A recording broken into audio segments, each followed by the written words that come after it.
એટલે 54ની સાલ અમારા ગામમાં એસએસસીનો વર્ગ તો હતો નહીં, એટલે બહારગામ ભણવા જવાની સ્થિતિ ઊભી થઈ.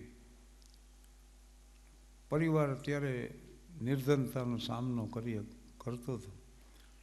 પણ મારા જીવનમાં જે બન્યું ને સંઘર્ષો, એટલે પહેલો સંઘર્ષ દેણું, દરિદ્રતા, દુઃખ, દર્દો, દુર્ભાગ્ય અને દુશ્મનો, એટલે અહિત કરવા માટે હંમેશા જે તૈયાર રહેતા એવા લોકો.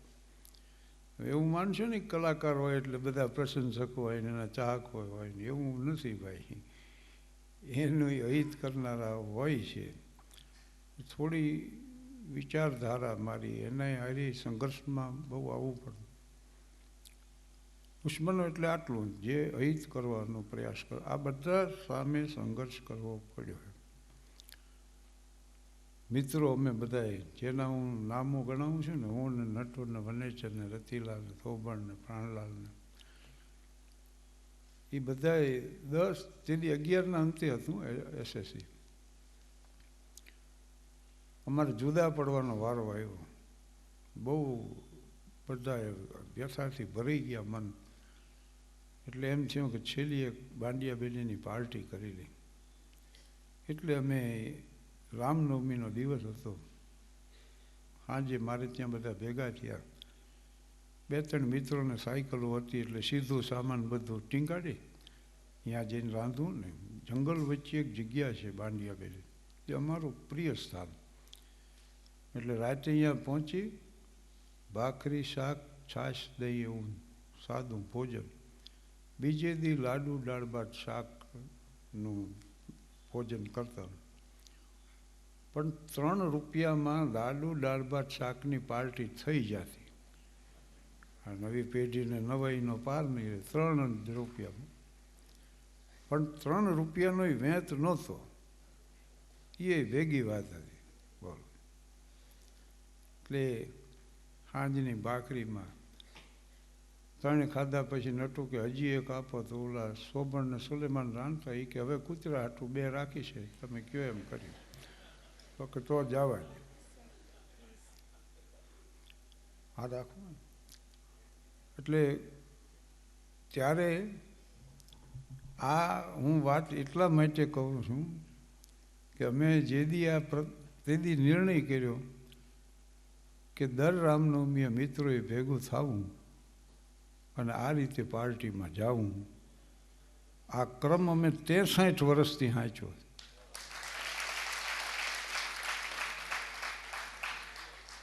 63 વર્ષ જઈ છીએ અમે. અને મિત્ર ऐसा कीजिए जैसे सिर को बाल काट काट के काटिए फिर भी सजे खाओ. મિત્ર ऐसा कीजिए ઢાલ સરીખા હોય, દુઃખ વખતે આગળ રહે, સુખમાં પાછળ હોય. A friend in need is a friend in need. શેક્સપિયરની વાત. એટલે બુદ્ધે પ્રાધાન્ય મૈત્રીને આપ્યું છું. મૈત્રી, કરુણા, મુદિતા, ઉપેક્ષા. ભાઈને વાત ન કહીએ, કોઈ મિત્રને કહી શકો. કૃષ્ણને સુદામા, નિકોલસ અને બેક, નૂરીને રકામ, આવા જગતના ખ્યાતનામ મિત્રો. નૂરીને રકામ 2 સૂફી સંત મિત્રો હતા. નૂરી વિરુદ્ધ સુલતાનને કોકે કાન બંબાણી કરીને આમ કરે છે ને તેમ કરે ને, અને એને સજાએ મોત ફરમાવવામાં આવી. તો નૂરીએ આ જલાદ સામે આમ મસ્તક નમાવ્યું ને, એ જ ક્ષણે અજબ ઘટના બની. રકામે એના બદલે આવીને માથું ધર્યું. બધા નવાઈનો પાર ન રહ્યો. હમણાં તેગ પડવાની છે જલાદની. કોઈ ફૂલમાળા નથી ધારણ કરવાની, પણ કે મારો મિત્ર છે ને મિત્ર માટે મરવું એ મેજબાની છે. પછી સુલતાનને એમ થયું કે આવા જીગરી દોસ્ત હોય ને, આને સજા ન થાય, આનું સન્માન થાય. પછી બેને આ મૈત્રીનો દાખલો. અને 16 જણા અમે આ શરૂ કરી છે પ્રથા. 4થી 5મી એપ્રિલે અમારે સાઈલા રાજ સૌભાગ આશ્રમમાં જવાનું. પણ હવે 4 બાકી રહ્યા છે. 12 મિત્રોએ વિદાય લીધી. માર્ગ બદલાતો ગયો ને સાથીઓ વળતા ગયા. એક પાછળ એક સગડા શૂન્યમાં ભળતા. સાથે બેસી જિંદગીનો જામ પીનારા સૌ મોતના ઘેરા નશામાં ચૂર થઈ ઢળતા. એટલે મિત્રોએ વિદાય લીધી. હમણાં જ એક 23 તારીખે જ સુરેન્દ્રનગર શ્રદ્ધાંજલિ આપી આવ્યો. એના પહેલાં રાજકોટ એક મિત્રએ વિદાય લીધી. અને 63 વર્ષમાં 63 વર્ષ આવ્યો એવો મિત્ર. એમ અમારો આખો જિલ્લોને બધે છે ને આ મૈત્રીની મિસાલ લોકો બરાબર જાણે. પછી 54માં હું ભણવા ગયો. ભાવનગર ગયો હું આલ્ફ્રેડ હાઈસ્કૂલમાં. હવે નિર્ધનતા તો અતિશય હતી. મારા બનેવી ધોળા જંકશનમાં રેલવેમાં હવાલદાર હતા. એટલે અમારા બેન ત્યાં. અને એનું વડવા વર્તીજિયા ફળીમાં મકાન ખાલી હતું. આ સગવડ. એટલે હું ને એક મારો મિત્ર પ્રવીણ ડગલી અમે બે ભાવનગર ગયા. અને ભાવનગરમાં રાતે 12:40ની એક ટ્રેન આવતી, કીર્તિ એક્સપ્રેસ. એ મારે 12:40માં જવું હતું તો 12 વાગે એક 10 રૂપિયા ઉછીના મારી બહાર લઈ આવ્યા ક્યાંકથી અને મને આપ્યા. એટલે 10ની મૂડીમાં મારા ભાઈ રહ્યા ને રેલવે પાસે બુકિંગ ક્લાર્ક હતા, છોટુભાઈ. અમે 3 ભાઈઓમાંથી સિરીકમાં કોઈ ન ગયા. મારા પિતાના સંસ્કાર હોવા છતાં એ રેલવેમાં ટીટી થયા. હું શિક્ષણ ખાતામાં. પણ હું ટ્રેનમાં બેસી ગયો. વડવા વર્તીજિયા ફળીમાં મારો સામાન મૂક્યો, પતરાની બેગ, એમાં 2 જોડી લુગડા. 30 રૂપિયામાં લોજવાળા ત્યારે જમાડતા. 30 રૂપિયામાં 2 ટાઈમ જમવાનું ને રવિવારે મિષ્ટાન. પણ મારું પોતાનું બજેટ છે ને એ મહિનાનું 20 રૂપિયાનું. મારા બ્રધર એક બુકિંગ ક્લાર્ક હતા ને ઓખામાં, એ 10 રૂપિયાનું મની ઓર્ડર કરે. એક ભાઈ પરશુરામાં એ 10 રૂપિયા મોકલી શકતા. અને હું ફૂલી પાસ થયો હતો 6માં. એટલે મ્યુનિસિપાલિટી 10 રૂપિયાનું એને સ્કોલરશીપ આપી, મહિને 10 રૂપિયા. એ 3 મહિનાના 30 રૂપિયા હારે મોકલે. એટલે બપોરનો ટંક જમી અને સાંજમાં એક કાને શેર જામફળ મળતા ને 3 આનાના ડઝન કેળા મળતા, 4 આનાના ડઝન કેળા મળતા. એટલે 2 આનાનું મારું બજેટ સાંજનું. 2 આનાના બજેટમાં જમી લેવાનું એમ. પણ 2 આનામાં સિંગ કે ડાળિયા લ્યો તોય આવતા હો માણસ, કંઈક ધરી રહેવું. કોઈક જલસો કરવો હોય તો અહીંયા નટરાજ સિનેમા અહીંયા ભેળ ખાઈ એમ. વગર પૈસે આનંદ માણવો હોય તો જૂની ફિલ્મોના ગીતો ત્યારે પીલ ગાર્ડનમાં પોલીસ બેન્ડ વગાડતો. ત્યાં જઈને સાંભળી આય મેરે દિલ કંઈ ઓર ચલો. અને એનો આનંદ આવતો અમને. ખર્ચ કાંઈ નહીં, જઈને બેસવાનું ને સાંભળ્યા કર. પછી શનિવાર થાય ને એટલે હું ધોળા વયો જાઉં. ત્યાં 2 નંબર હતા, એ મને સારામાં સારી રીતે જમાડે. પછી રવિવારે એમ ટંક નીકળી જાય. સોમવારે એટલો પાકો નાસ્તો કરીને જવું કે પછી બપોરે જમવું ન પડે. એમ આખું વર્ષ સાંજનો ટંક જવા દે. હું SSC પાસ થયો. પણ તેડીએ મને એટલી ખબર હતી કે જેમની સંસારમાં વસમી સફર હોતી નથી તેમને શું છે જગત તેની ખબર હોતી નથી. જિંદગીને મોતમાં છે માત્ર ધરતીનું શરણ, કોઈની વ્યોમે હવેલી કે ખબર હોતી નથી. મહત્તા છે જીવનની સંકટોને પાર કરવામાં. ભલે મજદાર બાકી છે, ભલે તોફાન બાકી છે. એટલે આ રીતે પસાર થઈને મારા તો વિજ્ઞાનના વિદ્યાર્થીઓ, એક વિદ્યાર્થી અતિશય નિર્ધન સ્થિતિ એની, અને કાંઈક કામ કરીને પરિવારને મદદરૂપ થવું. એટલે બુક બાઇન્ડિંગ શોપમાં બુક બાઇન્ડિંગનું કામ કરતો હોય. અને એ બાઇન્ડિંગ કરવામાં જે કેમિસ્ટ્રીના પુસ્તકો આવે ને એ વાંચતો પાછો, અને આમ એને જ્ઞાન મેળવવું. આ વિદ્યાર્થીનું નામ માઇકલ ફેરેડે. આ એના પ્રતાપે આ હું બોલું છું ને તમે સાંભળો છો. ઇલેક્ટ્રિસિટીની જેને શોધ કરી એની આ વાત છે. એટલે એને ઇલેક્ટ્રિસિટીનું માઇકલ ફેરેડે સંશોધન કર્યું. પણ હમ્ફ્રી ડેવી, વિદ્યાર્થીઓને ભણવામાં આવે, ડેવીનો અભય દીવો. ઇંગ્લેન્ડમાં ખાણમાં કામ કરતા હોય ને મજૂરો, કાર્બન વધી જાય એટલે ગૂંગળીને મરી જાય, ઊંડે ઊંડે હોય, નીકળી શકે નહીં. આ સર હમ્ફ્રી ડેવીએ એક દીવો ગોતી કાઢ્યો. એ લઈને જાય એટલે કાર્બન વધે એટલે ફ્લાપ ફ્લાપ મંડે થવા, ઇન્ડિકેટ કરે. બધા મજૂરો બહાર નીકળી જાય, અને આ રીતે અનેકના જીવન બચાવ્યા. વિજ્ઞાનનું મહત્વ એટલું જ છે. એ અધ્યાત્મનું વિરોધી નથી ભાઈ. ઇંગ્લેન્ડમાં ઔદ્યોગિક ક્રાંતિ થઈ. હારગ્રીવ્સે સ્પિનિંગ જેની શોધી કાઢ્યું. આ મિલોની શરૂઆત થઈ.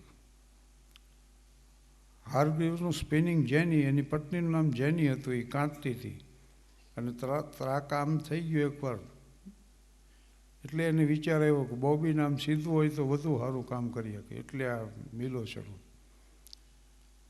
પછી હોવે સીવવાનો હંચો શોધી કાઢ્યો. ફલ્ટને ક્લેરમોન્ટ નામની બોટ બનાવી. માણસ એમ માનતા કે આટલું લોખંડનું આવું મોટી સ્ટીમર ડૂબી જાય છે. સ્ટીફન્સને રેલવે એન્જિન શોધ્યું, જગતને ગતિમાન બનાવી દીધો. ઓલિવર રાઇટ ને વિલ્બર રાઇટ્સ નામના બે બ્રધર્સ વિમાનની સંશોધન કર્યું. આજ ક્યાંયથી 8 કલાકમાં તો મુંબઈથી લંડન, તમારે 45 મિનિટમાં તો મુંબઈથી રાજકોટ. એમ તો આવી ઔદ્યોગિક ક્રાંતિઓ થઈ. મેકાડમે રોડ શોધી કાઢ્યા. જો રોડ બધા જે બને અત્યારે, તો આનેથી આ જગત પરિવર્તિત થઈ ગયું. કચ્છમાં સૌથી વધુ સ્મોલ પોક્સના હશે દર્દી, માતાના દાગ હોય, આંખ વહી ગઈ હોય, અને કેટલા લોકો. કૃષ્ણમૂર્તિની જે વાત છે ને, એમાં know the truth as the truth, સત્યને સત્ય જાણવું. Know the false as the false, અસત્યને અસત્ય જાણવું. And find out the truth from the false. પ્રસ્થાપિત થયેલા સત્યોમાંથી નહીં અસત્ય શોધી કાઢો. આપણે અહીં માતા નીકળે છે, માતાજી દીવો કરે, નિવેદ કરે, કુદે એવું કરે. પણ એડવર્ડ જેનરે એક રસી શોધી કાઢીને જગતમાંથી નાબૂદ કરી. આપણે માનતા એ ખોટું હતું, એ પ્રસ્થાપિત થયેલું સત્ય હતું. ઓલે ગોતી કાઢ્યું, એ સાચું હતું. એટલે find out the truth from the false. Loss Vegas હું ગયો ને, જગતભરના જુગારીઓ અહીંયા જુગાર રમવા આવે. આમ તો છતાં એ છે જોયા જેવું. રાત પડે ને દી ઉગે, અને ભવ્યતા છે ભાઈ. જુલિયસ સીઝર્સ પેલેસ નામનો કેસિનો. તમને એમ થાય કે જુલિયસ સીઝરના મહેલમાં આવ્યા, બોલો, એટલો ભવ્ય છે. એ આખી રાત મેં જોયું બધું, અને સવારે ડાયરીમાં નોંધ કરી કે આ ધંધો જિંદગીમાં કરાય નહીં. આ ખોટામાંથી આટલું સાચું શોધી કાઢ્યું. બોલ. પછી એસએસસી તો હું પાસ થઈ ગયો. રિઝલ્ટ આવ્યું, એવો ખુશ થઈ ગયો ને. મારી બાને કીધું હું એસએસસી પાસ થઈ ગયો. મારા પુસ્તક, મેં 11 પુસ્તકો લખ્યા છે ને, એમાં બા હું પાસ થઈ ગયો એવું એક પ્રકરણ એમાં છે આ વિગત. પછી FYની પરીક્ષા, વળી પાછો પ્રશ્ન, કોલેજમાં જઈ શકાય એમ હતું ને, પણ એક્સટર્નલ થઈ શકાત. એટલે દેવધર સાહેબ, અમારે પરશુરામ પોટ્રીના મેનેજર, મેં મિત્રોને વાત કરી. એટલે અમે બધા અહીંયા ગયા કે અમને કંઈક કામ આપો. એટલે બારી બારીના રંગવાનું આપ્યું કે આ લઈ જાઓ બધું મટીરિયલ પોટ્રીમાંથી, બ્રશ ને આ ને તે ડબ્બા રંગના, રંગી નાખો. એ અમે રાખ્યું તો ખરું, કામ રાખતા તો રાખ્યું, પણ હવે અમને એવી પ્રેક્ટિસ નહીં ને હાંજ પડે તો થાકી જાય, રોવા માંડે ઘણાને, એવું થઈ ગયું. પણ કામ પૂરું કર્યું ને એના 128 રૂપિયા ભાગ્યા. એટલે મેં FYનું ફોર્મ ભરી દીધું, પુસ્તકો લઈ લીધા, મારી હાથે જ અભ્યાસ શરૂ કરી દીધો અને હું FY આર્ટ્સ પાસ થઈ ગયો. પછી આવી ઇન્ટરની વાત. એમ ગામડામાં ત્યારે શિક્ષકોની સર્વિસ બહુ સહેલાઈથી મળતી. હું ને મારા મિત્ર વજુબા અમે અરજી કરી, તો અમારે ઇન્ટરવ્યૂ આવ્યો. હવે ઇન્ટરવ્યૂમાં ગયા, એમણે પૂછ્યું એના અમે જવાબ આપ્યા. ત્યાં 8 દી પછી તમારો ઓર્ડર આપ્યો. ચોટીલાથી 6 ગાંવ દૂર કાબરણ નામનું ગામડું, ત્યાં મારો શિક્ષક તરીકે નિમણૂક મળી 1956. એટલે ફીના અને પુસ્તકના પૈસા ભેગા થઈ ગયા ને, મેં છોડી દીધી નોકરી અને હું અભ્યાસમાં લાગી પડ્યો અને ઇન્ટર આર્ટ્સ હું પાસ થઈ ગયો એક્સટર્નલ સ્ટુડન્ટ તરીકે. ત્યારે મને મ્યુનિસિપલ હાઈસ્કૂલ થાનગઢમાં આસિસ્ટન્ટ શિક્ષક તરીકે સર્વિસ મળી. અને મારા ફાધર જે દી સોરાબ દલાલ ટ્રાયલ્સ વર્કમાં હતા તે દી ડૉક્ટર રાણા સાહેબ, બહુ મારી કેસેટમાં નામ આવશે, એના પિતા ચંદ્રસિંહ રાણા, એમને મારા પિતાને પત્ર લખેલો, સિદ્દીકભાઈને માલુમ થાય કે ભગતસિંહ કડુથી આવ્યો છે, એને નોકરીએ રાખવા વિનંતી. એટલે એ ભગતસિંહ બાપુ, બક્કા બાપુ કહેતા, રાણા સાહેબના કાકા થાય હોય, એમને મારા પિતાએ સર્વિસ આપી. તેથી એ મ્યુનિસિપાલિટીના પ્રમુખ હતા પાછા. એટલે મને એપોઇન્ટમેન્ટ ઓર્ડર આપ્યો ત્યારે ભગતસિંહ રાણા સાહેબે કીધું, તારા પિતાએ મને સર્વિસ આપી દે, આજે હું તને એપોઇન્ટમેન્ટ ઓર્ડર આપું. અને એ લઈને મેં રજૂ કર્યું. 1 ફેબ્રુઆરી 1958 મારી શૈક્ષણિક કારકિર્દી શરૂ થઈ. 13 વર્ષ હું શિક્ષક રહ્યો અને 25 વર્ષ આચાર્ય હતો. 38 વર્ષ 4 મહિના શિક્ષણ ક્ષેત્રે વ્યતીત કર્યા છે મેં. એની ફલશ્રુતિ એટલી જ છે, two educate the children means to love the children.